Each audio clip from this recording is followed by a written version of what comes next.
Attention, attention, la pandémie de Covid-19 n'est pas encore terminée. Le virus circule toujours. Des morts et des cas graves sont régulièrement enregistrés. Que faire pour ne pas contracter le virus? Il faut respecter les gestes barrières, c'est-à-dire porter systématiquement le masque en tout lieu public et dans toutes les situations à risque. Éviter les regroupements. Observer la distance de sécurité d'1 mètre au moins entre individus. Se laver fréquemment les mains à l'eau et au savon ou les désinfecter avec du gel hydroalcoolique. Nettoyer régulièrement les surfaces ou objets avec lesquels les mains peuvent être en contact, à savoir table, téléphone portable, poignée de porte, volant ou guidon lorsqu'on n'est pas seul à conduire les véhicules ou que les objets sont manipulés par plusieurs utilisateurs. Pour tout savoir sur l'épidémie du coronavirus au Bénin, rendez-vous sur le site web www.gouv.bj/coronavirus. Ceci est un message du gouvernement de la République du Bénin. Bonsoir à tous et bienvenue au journal des régions. 4 jours de travaux et les rideaux sont tombés sur l'atelier d'identification de la première cohorte de formateurs de l'Union progressiste à Dassa. Il aura permis d'identifier les probables formateurs du parti qui mettront leurs expériences au profit de leurs camarades.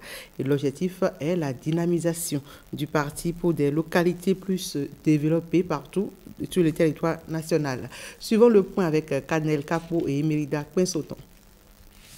Dans la charte des partis politiques, il est demandé aux partis de disposer d'une école de formation. Et cette école aura pour mission d'inculquer aux militants des valeurs citoyennes, la prise d'engagement au service de l'État pour des actions de développement. C'est donc dans cette logique qu'un séminaire d'identification des futurs formateurs du parti Union progressiste s'est tenu à Dassa durant 4 jours. Grâce à vous, nous sommes en train de construire quelque chose de nouveau, pour que la vie politique ne se limite pas seulement aux questions électorales. L'idée de faire en sorte que l'Union progressiste soit un exemple. Nous voulons donner corps à cette idée-là.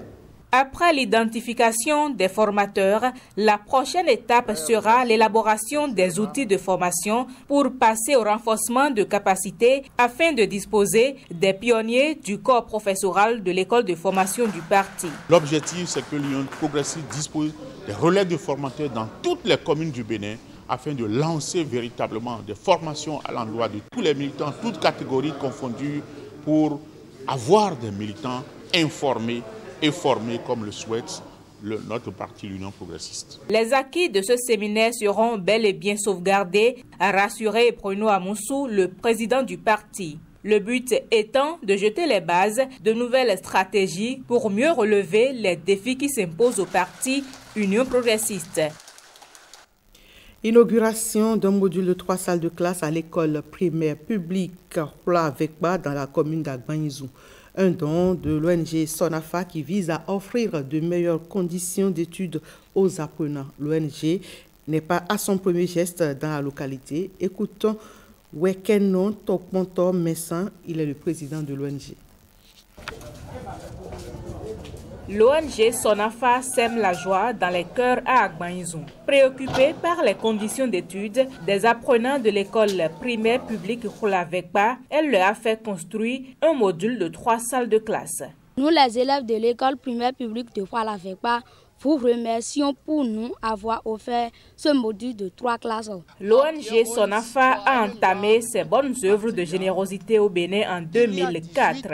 Elle s'investit dans la construction d'infrastructures scolaires dans les zones rurales. De 2004 à 2021, l'association Sonafa a construit dans les 4 communes précitées au total 140 salles de classe, dont 19 dotées avec bureaux et magasins. Et l'association Sonafa a aussi réfectionné au total 73 anciennes salles de classe.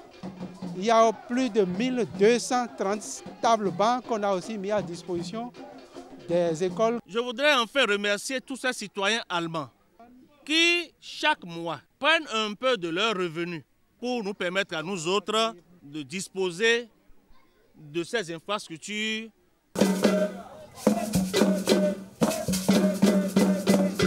Souhait exprimé des autorités locales et responsables d'écoles à Agbanizou la poursuite de cette coopération entre le Bénin et l'Allemagne pour plus de salles de classe et de tables-bancs au profit des écoles et collèges.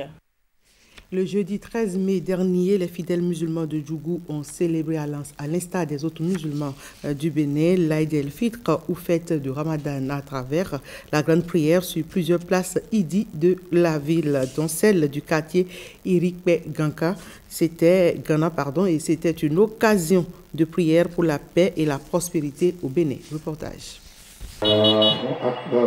L'Aïd el-Fitr s'est déroulé en 3 étapes à Djougou. D'abord, les 2 rakats sous la direction de l'imam central, son éminence El Hadji Issa Abdur Razak. Ensuite, l'exhortation, la Houtouba à l'endroit de la communauté musulmane. Enfin, les prières adressées à Allah pour la paix au Bénin et la prospérité de tous les citoyens. Il a exhorté les gens au respect, à l'amour des autres, à l'amour du prochain, à l'amour de la patrie.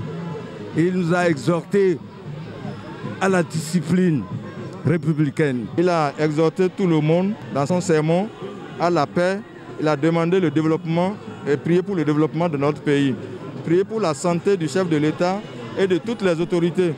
Que véritablement les uns et les autres laissent tomber les passions et que nous nous donnons la main en tant que fils d'un même pays pour construire le Bénin autour du président élu, le président Talon. Avec la permission de Sa Majesté Côté Nicolas VI, nous devons rendre grâce au Seigneur, grâce à Dieu qui nous a permis de voir ce jour, qui nous a permis de nous réunir et surtout qui nous a permis de l'adorer. Chaque musulman est appelé à poursuivre les louanges à Allah dans les mosquées et à domicile dans les prochains jours, conformément à la tradition de l'Aïd el-Fitr. Et vous le savez, la célébration de la Pentecôte a un cachet spécial à Grand Popo. On parle plutôt de Novicha, qui est en même temps une association de développement pour les filles et fils Pla et Péda, association née en 1921. Pour les 100 ans de Novicha, plusieurs manifestations ont déjà commencé. Le vice-président nous en fait le point. Il est au micro de Patrick Djossou et Daniel Ada. 1921, ça va. 2021. 100 ans pour Novicha, c'est un événement qu'on ne vit qu'une fois dans sa vie.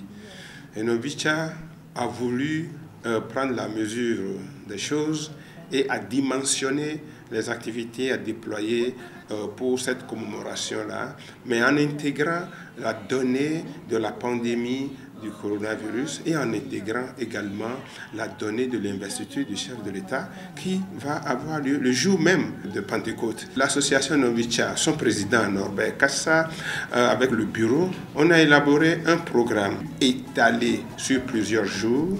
Depuis le 24 avril, nous avons déjà commencé les activités à travers les visites chez les présidents fédéraux. Le 1er mai, nous l'avons consacré à la plantation de l'arbre du centenaire. Et le 8 mai, c'était la randonnée fluviale. C'est la caravane fluviale partie des populations de Agbanakin, à Zimé, à Damé, qui ont débarqué à Bécon, à Grand Popo, à la place du 10 janvier pour venir croiser avec les populations de Nkounou, de Avlor, de Heve, de Bekwe, d'Adjaha et tant d'autres. Le week-end dernier, nous l'avons consacré à la conférence débat qui avait pour thème la renaissance de Grand Popo et quelles sont les perspectives. Ça a été animé par un panel de professeurs pilonné par le professeur Awansou René. Les activités de Novicha, c'est pour aider un peu ce que fait la commune, ce que fait le gouvernement pour le développement des populations des Huela et Pla.